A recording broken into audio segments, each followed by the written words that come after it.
चाय पीने का इतिहास 750 ईसा पूर्व से है।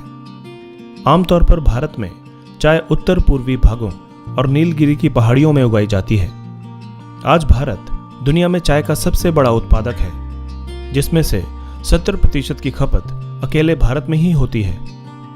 क्या आप जानते हैं कि हजारों साल पहले भारत में बौद्ध भिक्षुओं ने चाय का इस्तेमाल औषधीय कार्यों के लिए किया था? इसके पीछे एक बहुत ही दिलचस्प कहानी है। दरअसल भारत में चाय पीने की परंपरा 2000 साल पहले एक बौद्ध भिक्षु के साथ शुरू हुई थी। बाद में ये बौद्ध भिक्षु जैन धर्म के संस्थापक बने और इन्होंने 7 साल की नींद को त्याग कर जीवन के सत्य को जाना और बुद्ध की शिक्षाओं पर विचार करने का फैसला किया। ये बौद्ध भिक्षु जब अपनी तपस्या की 5वें साल में थे तो इन्होंने झाड़ियों में से कुछ पत्ते लिए और उन्हें चबाना शुरू कर दिया। इन पत्तियों ने उन्हें पुनर्जीवित रखा और उन्हें जागते रहने के लिए सक्षम बनाया। जब भी उन्हें नींद महसूस होती थी, वो इस एक ही प्रक्रिया को दोहराते थे। इस तरह से वे 7 साल तक चली अपनी तपस्या को पूरा करने में सफल रहे। और आश्चर्यजनक बात यह है कि ये कुछ और नहीं बल्कि जंगली चाय के पौधे की पत्तियां थीं। इस तरह से चाय भारत में प्रचलित हो गई और स्थानीय लोगों ने जंगली चाय के पौधों की पत्तियों को चबाना शुरू कर दिया।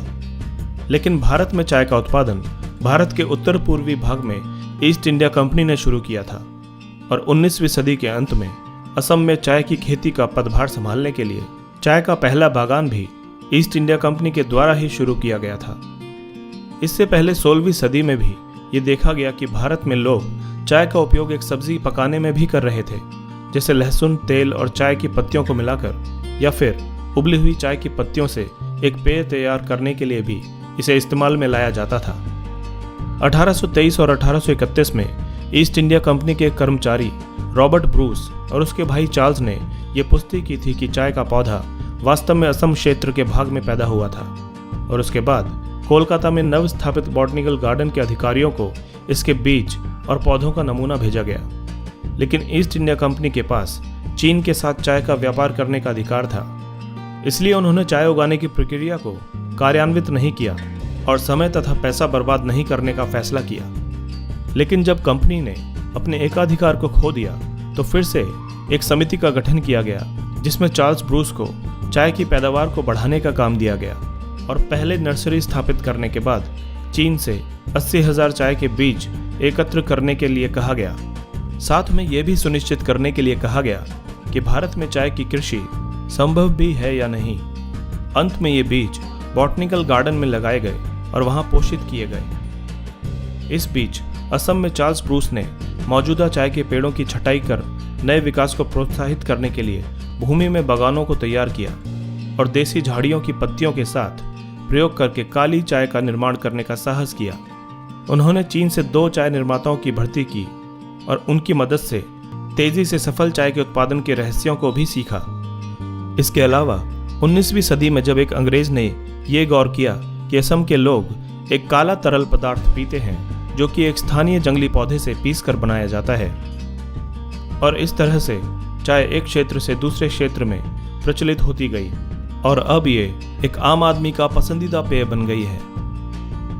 चाय भारत में दार्जिलिंग, असम, कांगड़ा, नीलगिरी, अन्नामलाई, कर्नाटक, मुन्नार, त्रावणकोर और वायनाड आदि स्थानों पर उगाई जाती है।